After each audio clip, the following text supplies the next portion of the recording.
മാർപ്പാപ്പമാരുടെ തെരഞ്ഞെടുപ്പിൽ ബാഹ്യ ഇടപെടലുകൾ ഉണ്ടാകാറില്ല എന്നുള്ളതാണ് യാഥാർത്ഥ്യം. അതാണ് സഭയുടെ പാരമ്പര്യവും. എന്നാൽ ചിലപ്പോഴൊക്കെയും ബാഹ്യ സമ്മർദ്ദങ്ങൾക്ക് കർദിനാൾമാർ വഴങ്ങുന്നുണ്ടെന്ന് ചില അടക്കം പറച്ചിലുകളുണ്ട്. ഇത്തവണത്തെ പുതിയ പാപ്പ തെരഞ്ഞെടുപ്പിന് മണിക്കൂറുകൾ മാത്രം ബാക്കി നിൽക്കെ അമേരിക്ക ഇസ്രയേൽ സ്വാധീനം ചില കർദിനാൾമാർക്ക് ഗുണകരമാകും എന്നുള്ള വാർത്തകൾ പുറത്തു വരുന്നുണ്ട്. ഇതിൻ്റെയൊക്കെ അടിസ്ഥാനം എന്താണ് പരിശോധിക്കാം. മാർപ്പാപ്പയെ തിരഞ്ഞെടുക്കുന്ന കോൺക്ലേവിന് മണിക്കൂറുകൾ മാത്രമാണ് ഇനിയുള്ളത്. തിരഞ്ഞെടുപ്പിൽ അമേരിക്ക ഇസ്രായേൽ സ്വാധീനം കൂടുതൽ ചർച്ചാ വിഷയമാവുന്നുണ്ട്. കോൺക്ലേവിൽ നിർണായക ഇടപെടൽ നടത്താൻ കഴിയുന്ന കർദിനാളിൻ്റെ ഇസ്രായേൽ അനുകൂല നിലപാടുകളാണ് ശ്രദ്ധേയമാവുന്നത്. കോൺക്ലേവിൽ വോട്ടെടുപ്പിന് തൊട്ടു മുമ്പുള്ള സമയത്ത് കർദിനാൾമാരെ ധ്യാനിപ്പിക്കുന്ന 90 വയസ്സുള്ള കപ്പുച്ചിൻ സന്യാസ സമൂഹ അംഗം കൂടിയായ കർദിനാൾ റാനിയേറ് കാൻഡില മെസ്സയുടെ നിലപാടാണ് ഇപ്പോൾ ചർച്ചാ വിഷയം.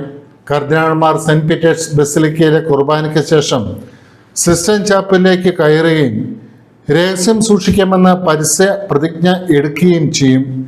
ഇതിന് ശേഷമാണ് വോട്ടെടുപ്പ് നടക്കുക. എന്നാൽ ഈ വോട്ടെടുപ്പിന് തൊട്ട് മുമ്പ് കർദിനാൾമാരെ അതിനായി ഒരുക്കുകയാണ് ധ്യാന പ്രസംഗകന്റെ ചുമതല. 1980 മുതൽ 2024 വരെ വത്തിക്കാൻ കൊട്ടാരത്തിലെ ധ്യാന പ്രാസംഗികനായിരുന്നു കർദിനാൾ കാൻഡില മെസ്സെ. മിതവാദിയായിരുന്ന ജോൺ പോൾ രണ്ടാമൻ, യാഥാസ്ഥിതികനായിരുന്ന ബെനഡിക്റ്റ് 16 പരിഷ്കരണവാദിയായ പോപ്പ് ഫ്രാൻസിസ് എന്നിവരുടെ ധ്യാന പ്രാസംഗികനായിരുന്നു ഇദ്ദേഹം. മാർപ്പാപ്പമാരുടെ സുവിശേഷം പ്രസംഗിക്കാൻ ഈ സ്ഥാനത്തുള്ള ആൾക്ക് മാത്രമേ അവകാശമുള്ളൂ. നേരത്തെ അമേരിക്കൻ മെത്രാൻ സമിതിക്കെതിരെ ഉയർന്നു വന്ന ബാലലൈംഗിക പീഡന ആരോപണങ്ങളുടെ ശരിതെറ്റുകൾ പരിശോധിക്കാനും മെത്രാൻ സമിതിയെ നവീകരിക്കാനും ഫ്രാൻസിസ് മാർപ്പാപ്പ ഇദ്ദേഹത്തെ നിയോഗിച്ചിരുന്നു. എന്നാൽ ഇപ്പോൾ കർദിനാൾ ശ്രദ്ധാകേന്ദ്രമാകുന്നത് 1988 മുതൽ കർദിനാൾ പുലർത്തുന്ന ജൂത അഭിനിവേശമാണ്. ദി മിസ്റ്ററി ഓഫ് ക്രിസ്മസ് എന്ന പുസ്തകത്തിൽ കത്തോലിക്ക സഭയുടെ നേതൃത്വം ജൂതന്മാർ ഏറ്റെടുക്കണമെന്ന ഇദ്ദേഹത്തിൻ്റെ നിലപാട് ഏറെ ചർച്ച ചെയ്യപ്പെട്ടതാണ്.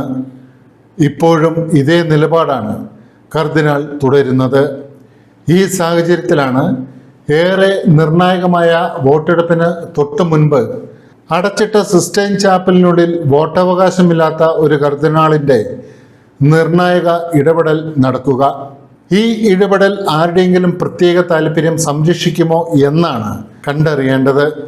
ഇറ്റാലിയൻ കർദിനാളും ജെറുസലേമിലെ ലത്തീൻ പാത്രിയാർക്കീസുമായുള്ള പിസബെല്ല, ആഫ്രിക്കൻ കർദിനാൾ Peter Turkson, Vatican state secretary കർദിനാൾ പിയാദ്രെ പരോളിൻ എന്നിവരിലേക്കാവും ഈ പ്രസംഗം വിരൽ ചൂണ്ടുക എന്നാണ് പൊതുവെയുള്ള വിലയിരുത്തൽ. അതേസമയം ഈ ആശങ്കകൾക്ക് അടിസ്ഥാനമില്ലെന്നാണ് വത്തിക്കാൻ വൃത്തങ്ങൾ നൽകുന്ന സൂചന. കാരണം ഇതിനു മുമ്പൊന്നും ഇത്തരത്തിലുള്ള ബാഹ്യ ഇടപെടലുകൾ മാർപ്പാപ്പമാരുടെ തെരഞ്ഞെടുപ്പിനെ ബാധിച്ചിട്ടില്ല എന്നും വത്തിക്കാൻ വ്യക്തമാക്കുന്നു.